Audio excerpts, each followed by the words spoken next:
I'm here to talk about success.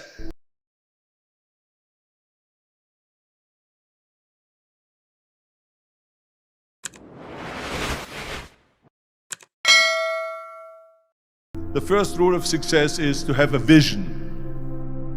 You see, if you don't have a vision of where you go, and if you don't have a goal where you go, you drift around and you never end up anywhere. I mean, as you know, I was born in 1947 in Austria after the Second World War.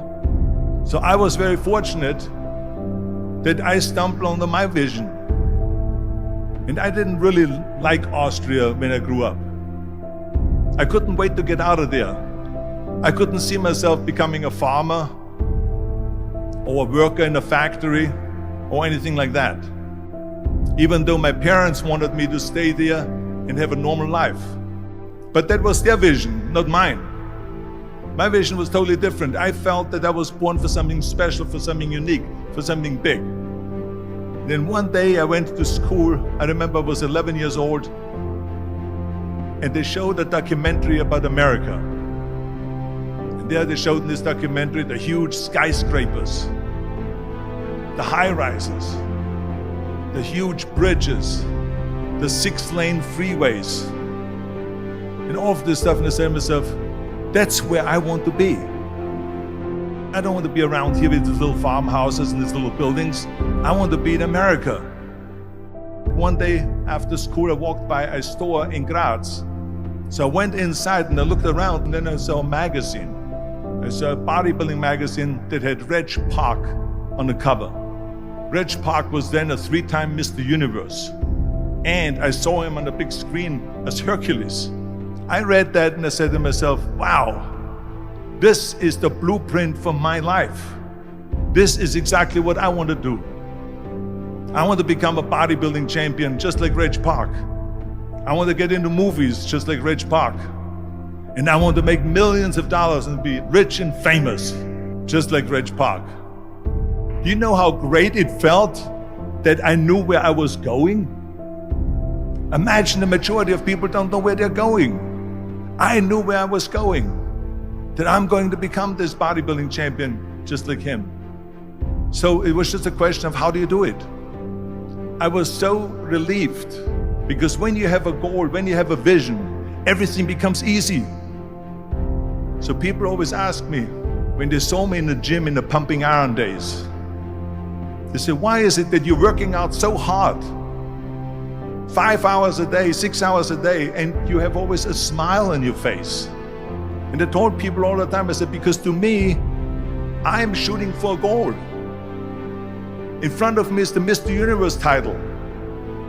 So every rep that I do gets me closer to accomplishing that goal, to make this goal, this vision turn into reality.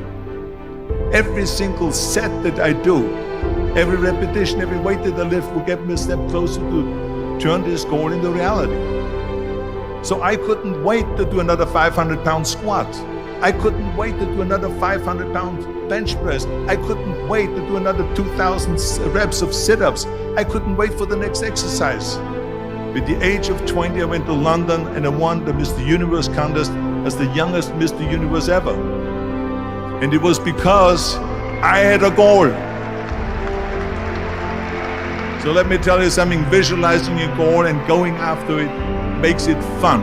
You got to have a purpose no matter what you do in life.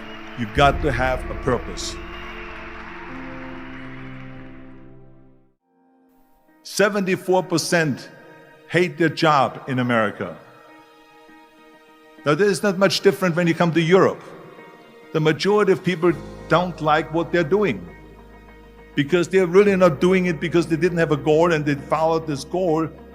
They just aimlessly drift around, and then all of a sudden there's a job opening, so they get that job because you have to work. But then when you work, it's a chore. It's work. It's not fun. So if you think about, only a quarter of the people really enjoy what they're doing in life. That is unbelievable if you think about it. So I felt so blessed that I knew what I was doing. It's like a medical student that studies and knows he wants to become a doctor. You know where to go. And the same thing is also in politics. I remember that in politics, I had a very clear vision. that I will be the leader of California. That's as far as I could go because I was not born in America, so I could not run for president. So being the governor of the fifth largest state, the largest state, the fifth largest economy in the world, was for me really the ultimate title, the ultimate accomplishment in politics.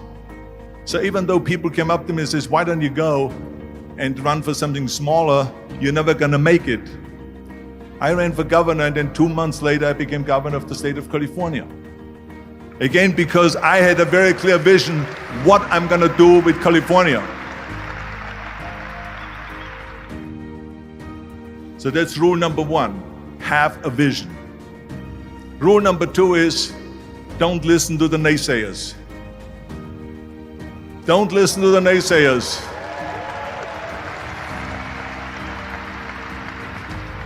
Everything I ever did, the thing that I heard out of people's mouth was, that's impossible. That can't be done. Or no. That is exactly what I heard, and of course I proved to the people that it can't be done. So whenever someone said to me, it can't be done, I heard, it can be done. When they said no, I heard yes. And when they said it's impossible, I heard it is possible.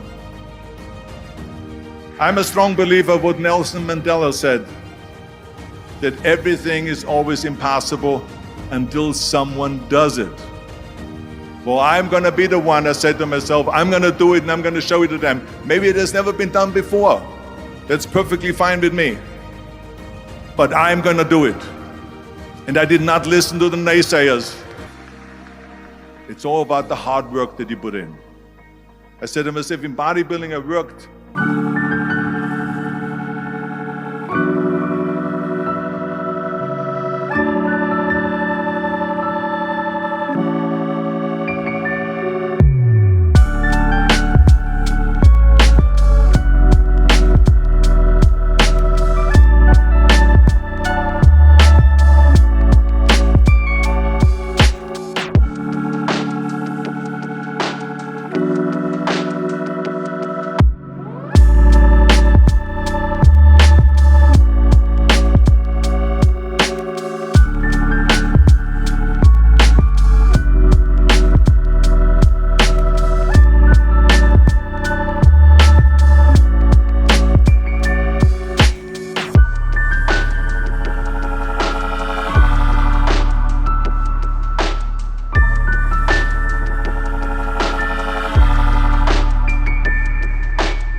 you asshole. What do you know?